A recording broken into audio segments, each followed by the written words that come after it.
జన్మనిచ్చిన నా తల్లిదండ్రులకు అదేవిధంగా విద్యాబుద్ధులు చెప్పి ఈరోజు మీ ముందు మాట్లాడగలిగే స్థాయికి నాకు విద్యను ప్రసాదించిన మా గురువులకు నమస్కరించుకొని ఈరోజు న్యూజెర్సీ నగరంలో మిమ్మల్ని అంతా కలవడం నిజంగా నా అదృష్టంగా భావిస్తున్నాను. దానికి ముఖ్యంగా మా మిత్రుడు పార్థసారథి గారికి, అదేవిధంగా శ్రీ కోటేశ్వరరావు, తర్వాత కిన్నెరా ఫౌండేషన్ వాళ్ళకి నేను కృతజ్ఞతలు తెలియజేసుకుంటాను. So children, you may not be following because most of you are born here. First, I thank my parents for giving birth to me. Then I thank my teachers for imparting education to me, so that today I am standing before all of you and able to speak to you. So this is what is our culture. We need to respect our parents and we need to respect our teachers. At every walk of life, at every moment of your life, if you follow this, you will not have any problems. So that is what is my nature of this work.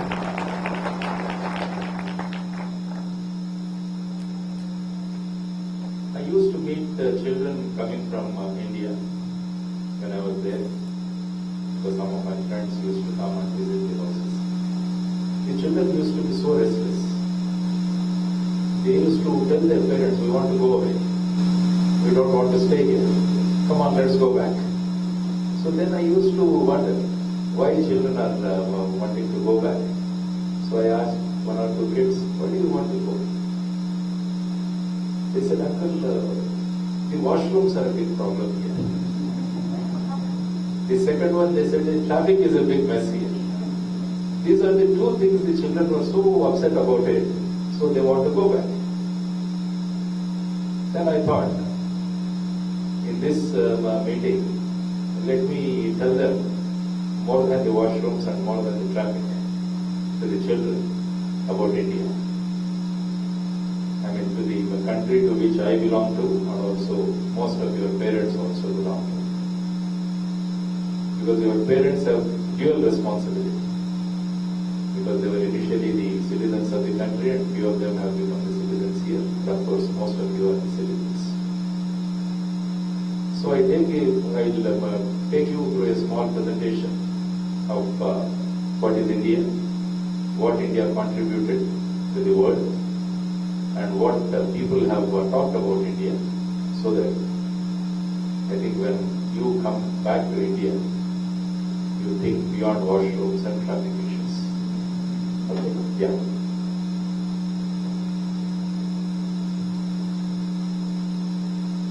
Yeah, maybe it may take few slides. I mean, those people, they may get your page. So you can just turn your chairs if you want.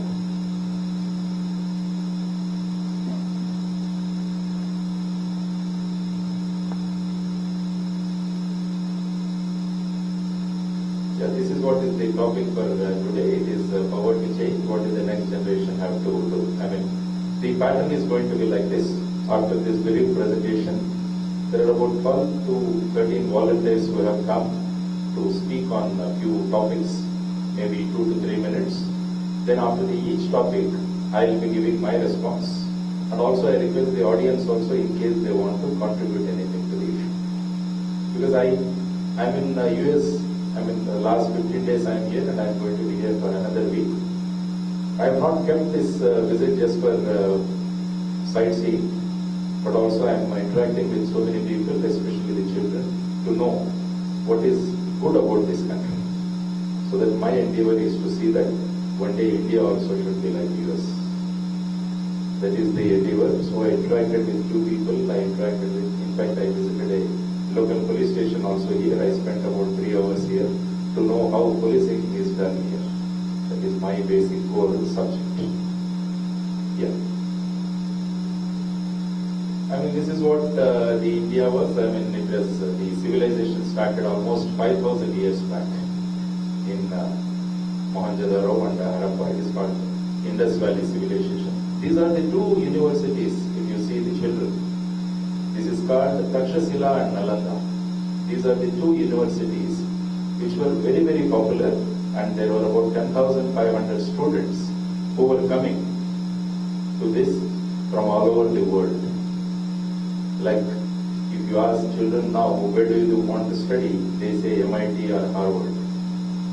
Those years, if you ask anybody in the world, where do you want to go for education? They used to say, we want to go to India. We want to study in Nalanda and Takshashila. Yeah, these are the two universities. These are the pictures. Next. Next, this is the concept of zero. The concept of zero, the mathematics and all what you do, it's all given by one famous man by name Aryabhatta from India. He has contributed the theory called zero theory. Next. This is Bhaskaracharya, who has said in a year there are going to be 365 days. Long back he said that in a year it is going to be 365 days. Yeah. Next slide. Yeah, this is about the calculation of eclipse and all that was written in Sanskrit. That was almost hundreds of years back. This is the contribution. You all use this pi, 22/7, for all your circle, the circumference of a circle, the area of a circle, you use pi. That is also calculated by Udayana. So in the year 1999, the British scholar said it is the contribution by India. Yeah. Now all these things, you see that references to astronomy have been given, and also calculation of eclipses was done, and also a lot of things. These are the contributions. Now I take you to Einstein. What he said about India. To come to the PowerPoint mode now. Yeah. Yes. Right. Next slide. This is what Einstein said about Indians. We owe a lot to Indians who taught us how to count, without which no worthwhile scientific discovery could have been made. So, more than washrooms and more than traffic, there is a lot of contribution by India. It is even recognized by Einstein also. Yeah. Then this is the language Sanskrit. Sanskrit language is the main language that was in India. And they said it is the best language for the computer software. And it was reported in the Forbes magazine in July 1987. Yeah. This is what is the greatest contribution in the history of philosophy. This is called Bhagavad Gita. You all must have studied about Mahabharata. In chapter 18 of Mahabharata, we have the Krishna. He used this discourse of 700 slokas to Arjuna, where he motivates him to participate in the war. He says he do the duty. So the same thing what we are discussing today, the power to change and the next generation, that time generation Arjuna, by seeing so many people on the battlefield, he was so much afraid. He was not able to go and fight.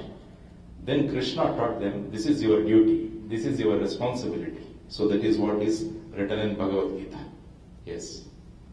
Now I tell you, have you heard of Julius Robert Oppenheimer? Children. So what he did? Tell me. Yeah.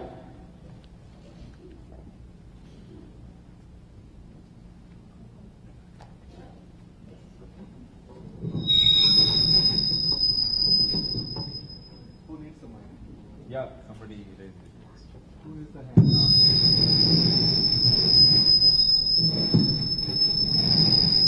That you can switch it off. Yes. Hello? Yes. Oppenheimer was one of the lead scientists in the Manhattan Project, which during World War II was a project by the United States to develop the first atomic bomb. Yeah.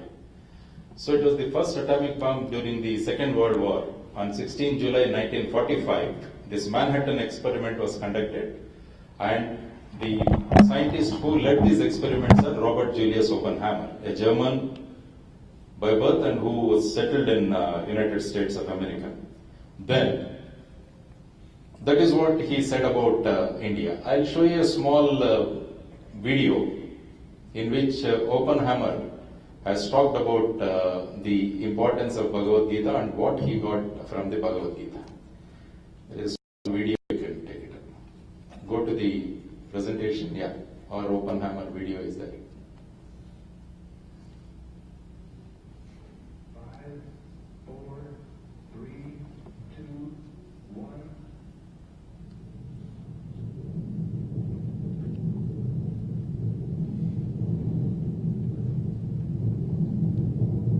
In the dead silence of the morning, at 5:29:45 Mountain War time, the Boinada del Muerto was bathed in an intense flash of a light that man had only seen from the stars.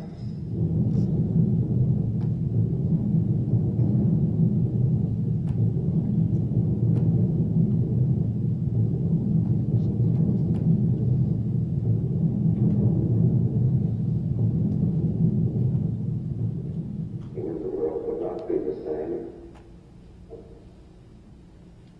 Few people laughed.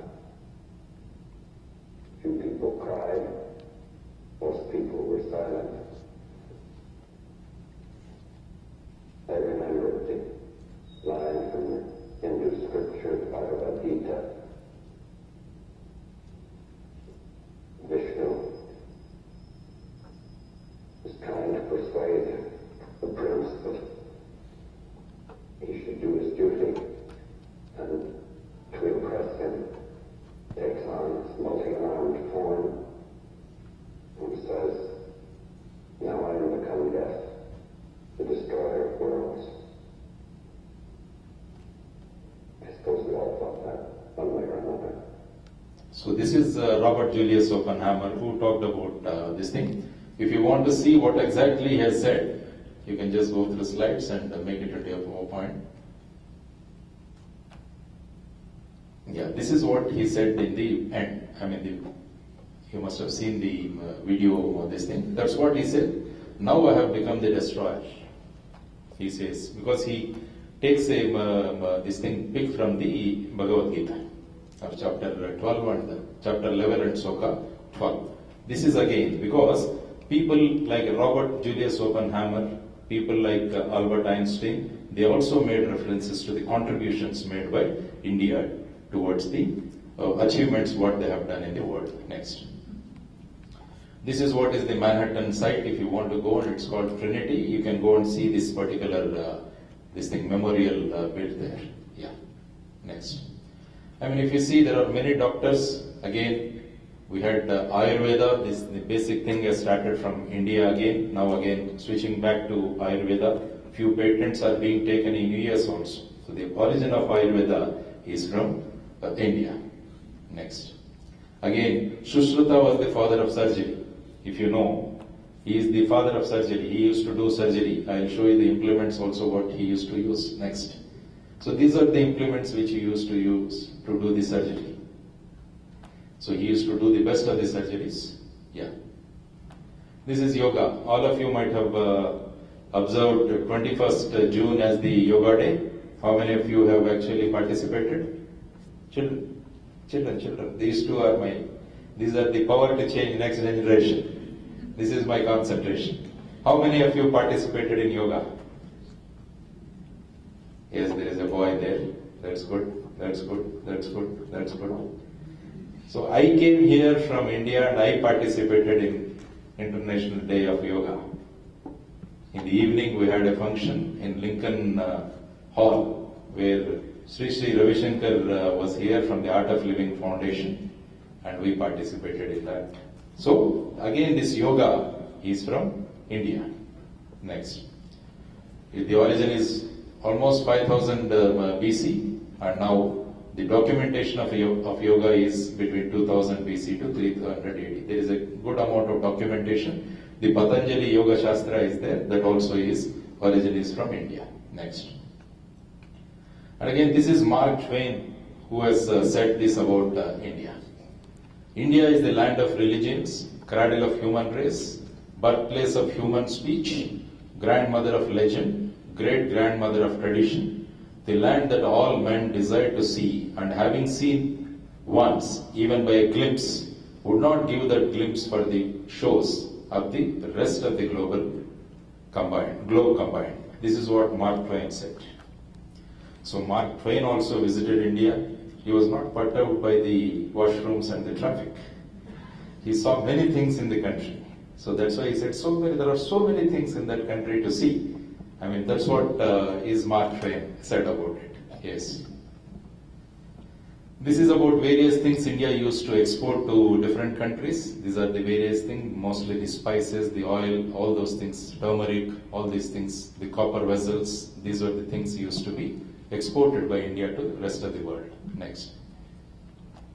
I mean, we have meditation and renunciation, ahimsa, the non-violence, who everyone talks about. Even Nelson Mandela talks about non-violence. The origin, the man, is Mahatma Gandhi. And we have religious tolerance. These are the things about this. Next. This is what Barack Obama said about India. When he visited India, this is what the US President Barack Obama, he said about it.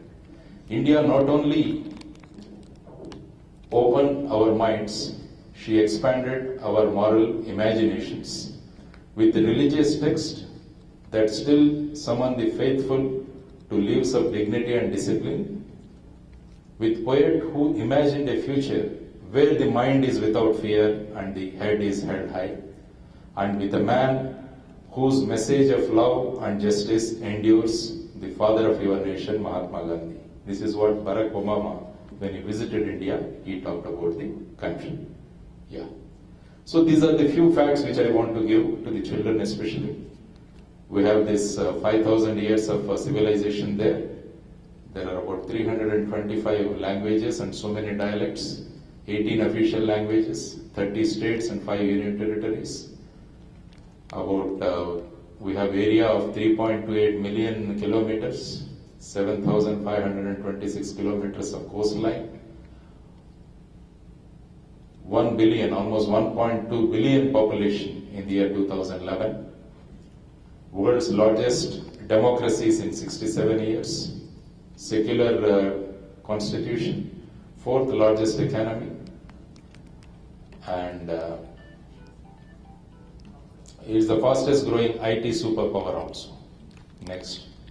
So these are some more facts about the country. 7th nuclear power in the world, 5th largest economy, 2nd largest populated country, of course. Indian Railways is the biggest employer in the world, 4th nation in the world to have developed a nuclear submarine, 5th nation in the world to be in the multi-billion-dollar super commerce business, 4th nation in the world for developing nearly the ICBM, ballistic missiles, and 3rd nation in the world to be able to develop land-based and sea-based cruise missiles.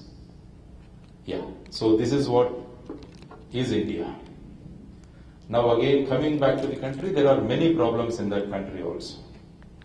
So now as the youth of that country, or maybe parents also, we all should see that whatever is the problems that India is facing, we should be able to show them some way, how to come out of this. The major problem is the population. The next major problem is the corruption. So these are the two things which need to change. And also sincerity in service. And having a feeling of a nation. The patriotism is missing. Majority of the people want to exploit the situation. Majority of the people want to make money at the cost of others. The concept of service is missing. So all these things put together, if we can again inculcate, especially in the children, definitely I think we can get back the old glory to our country. So that is the endeavor which I came here, to study how this country is progressing and what are the good and positive points about here and how best we can get them back to the nation. That is the thing. And because the Kinnara Foundation, what we have seen here, this is what is the basic attitude of an Indian, helping others. It is like service. This is the concept. If you see a small girl, a 3-year-old, because of the illness she died, she is no more with us. So we want to see that such type of children should not suffer in their life. So that's why these people came together and they started contributing. I have worked closely with Kinnara Foundation and also the Thalassemia and Sickle Cell Foundation in Hyderabad. There is a foundation there, Actually, you have to go and see that hospital. I go and see there. I find small infant kids, 5 months, 6 months children, suffering from thalassemia, is that they don't get these red blood cells produced in their bone marrows. So every 15 days or 1 month you have to change the blood or you have to inject new blood. When I went to that hospital, small children, 6 months old, 9 month old, with those things, saline or the needle pierced into their body, and they were comfortably sleeping. Because every 15 days they had to undergo the same ordeal. So they got used to it. So they were sleeping. I mean, I can't imagine myself putting a needle and sleeping like that. But see the small children. So all the people together we joined, and there is a generous man by name Vasudha Foundation, Mr. Venkat Ramaraju. When I took him there, showed him this is the fate of these young children, immediately he gave a check for 1 crore rupees. I mean, this is what is the generosity what people have. If you like to see the suffering of your neighbor as your suffering, then automatically all these problems in the world will disappear. We need to see the sufferings of a neighbor or your person as your sufferings. I tell you a small story. This is for children. A small story. Are you ready? Hope you are following because I may not pronounce like you. Yeah. But I think I am able to communicate with you. A small school girl was there. Her name is Sindhu. One day she comes back from the school and she doesn't eat food. Her father gets perturbed. Why this child Sindhu is not taking the food? So he asks her. Then she asks her father, give me a promise. Then only I eat. The father says, okay, at the most she will ask me to take her out, maybe to get her some sweets or something like that. The father says, okay, I promise whatever you want I'll give you, but eat the food. The girl eats, Sindhu. Then she asks the father, now can I tell you what I want? The father says, okay, tell me. Then the girl says, take me to a salon and remove all my hair. Get me torn short. That means remove my hair. The father gets surprised because the girl is having such a beautiful hair. But the girl says no. The father tries to persuade her. I mean, why don't you ask something else? I mean, tomorrow, with all the hair removed, if you go to the school, all people will play fun with you. But the girl was so adamant. She says, no, I have to get it done by any cost. So the father tried his level best, but he failed. Finally, he takes her to a salon and tonsures her. Gets her torn short. That means all the hair is removed. So the next day, the father takes Sindhu to the school and he drops her there. And he starts waiting there because he knows that the moment she goes to the class, other children are going to play fun with her and she will come back. So he was waiting in front of the school gate. Now, another car comes there, from which another boy gets down. So that fellow also is without hair. His head is also torn short. So that boy goes inside and Sindhu was waiting there and this boy's name is Vamsi. So Vamsi goes and meets Sindhu. Both of them go to the school. Now, from the car, mother of Vamsi gets down and tells father of Sindhu, your daughter is so good, so concerned. The father could not make head and tail of it. What is this? Getting torn short is, what is the concern? He was so totally puzzled. He looks at her. Then she says, yesterday your daughter came to our house. Sindhu came to our house. The boy whom you are seeing there, Vamsi, he is suffering for blood cancer. He is a patient of blood cancer. and he is undergoing chemotherapy cycles. Because of this chemotherapy, the boy lost all his hair.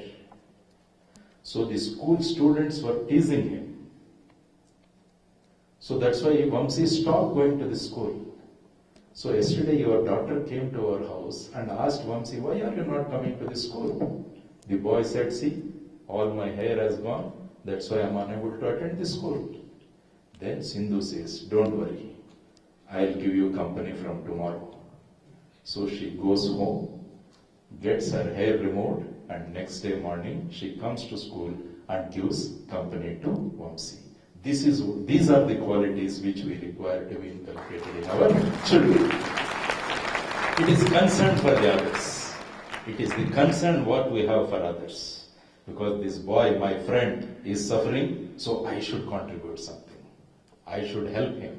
I should be part of his problems. If we develop such type of habits, definitely I think you have the power to change, and the next generation is going to change the world. There is no doubt.